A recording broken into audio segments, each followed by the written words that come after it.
Hey fourth grade, how are you? Welcome to art class. This is your very last art class art project as fourth graders. So I hope you like it. I'm looking forward to next year working with you as fifth graders, but it has been a wonderful year this year, so thank you so much.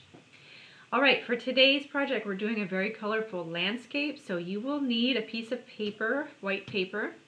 You'll need a pencil and something to color with. So that can be markers, crayons, colored pencils, paints, whatever you have. So please gather that, and I will meet you back here in just a second. Okay, we're ready to go. Let's have your paper in the portrait or vertical position.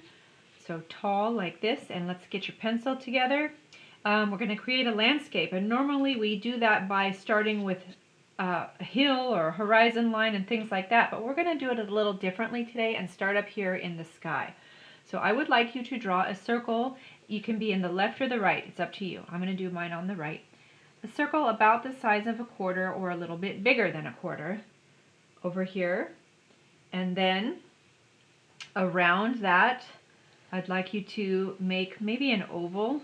It can be a little bit irregular shaped. It's okay if it's not a perfect oval. Mine looks like a fried egg. And then let's have another one, and look I'm almost at the edge of the paper here on the top, okay? So I'm going to do another one, bring that around. Don't worry about it if I got a little flat place here. I don't like it so much, but it's okay. It's just for fun here. You can fix it if you want to, or just keep going. I'm going to keep going. Now, I'm going to start the next one off the edge of the paper because I'm running out of paper. Okay, so we have another one, and it comes around like this, and that's going to go all the way off the edge of the paper. And how about one last one, maybe way over here. It's going to go off the edge of the paper and then come back and circle around underneath like that. Okay? Remember, if this is too fast for you, you can pause or you can rewind and watch it again. Now, next, I need you to start changing up the lines. We're not going to do these ovals and circles anymore. Now we're going to do some lines that go across the page, but not straight. This is what I mean. We're going to start over here on one side or the other, pick a side, and let's have one go down like this and kind of curve up a little bit. And maybe I'll start the next one over here, and I'm going to maybe it'll be like a hill. I'll go up and then kind of down, sort of wavy like that. Maybe the next one will be a little bit closer than the one before. So they're all a little bit different. And then I'm going to leave a good amount of space right here, and I'm going down almost to the bottom of the page. I'm about an inch away from the bottom of the page. I'm going to do, actually no, I'm not going to do that yet. Let's wait a second.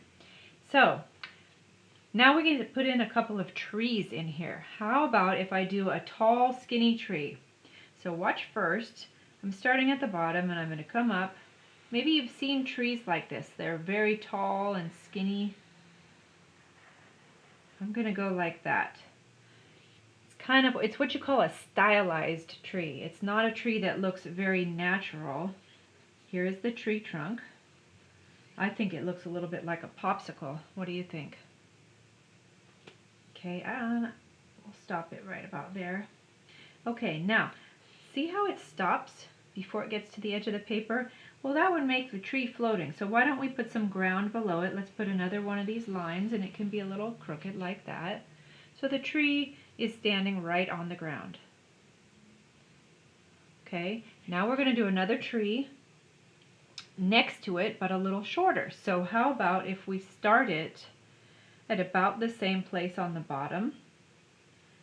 Let's say we go like this. It's going to be a little bit behind the other tree. So it goes like this, and it's a little bit shorter, and it stops there because it's behind this tree. Okay, and now we need one more. So how about if we have a guy over here that's even shorter than the other one, and it's going to be a kind of a fat round tree like this. We're going to put some bottoms on all of the trees, some trunks. Look at how much higher this one is than that one. So let me think. And then we'll put one here first. Let's do a tree trunk here. Now we need to plant these trees on the ground. So how about if we start over here, we're going to put a line going across, and then it connects those, but it's going to go behind this other tree trunk. See how the line crosses behind and not in front of? Because this tree is in front of everything, so including this little hill. So we're going to have that be right there. Okay, now that's about it for our drawing. If you want to, you can do maybe one more line across in here if you want, but I like mine the way it is, so I'm going to leave it. And now your job is going to be to fill in all the little sections with colors. But here's the thing.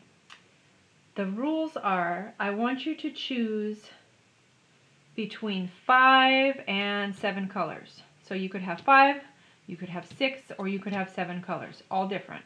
You could do the rainbow, red, orange, yellow, green, blue, purple. That's 6. It's up to you. Okay, so 5 to 7 colors. Each single section is going to be a color. And I want you to try your best to not have the colors that are the same touch each other. This is what I mean. Let's say one of my colors is, let me zoom in a little for you so you can see better. Let's say one of my colors is purple. Pink. So I'm coloring this section pink. Right. Let's fill all this in. Everybody say hi to my son. You can't see him, but he's in the room and he's leaving. Say bye. Bye. There he is. 17 years old. Okay, Timmy, I'll talk to you later. Okay, so here's our color, all colored in pink. Now, that means that you need to do your best to not have any of these, like this can't be pink because it touches here. This section can't be pink because it touches this right here.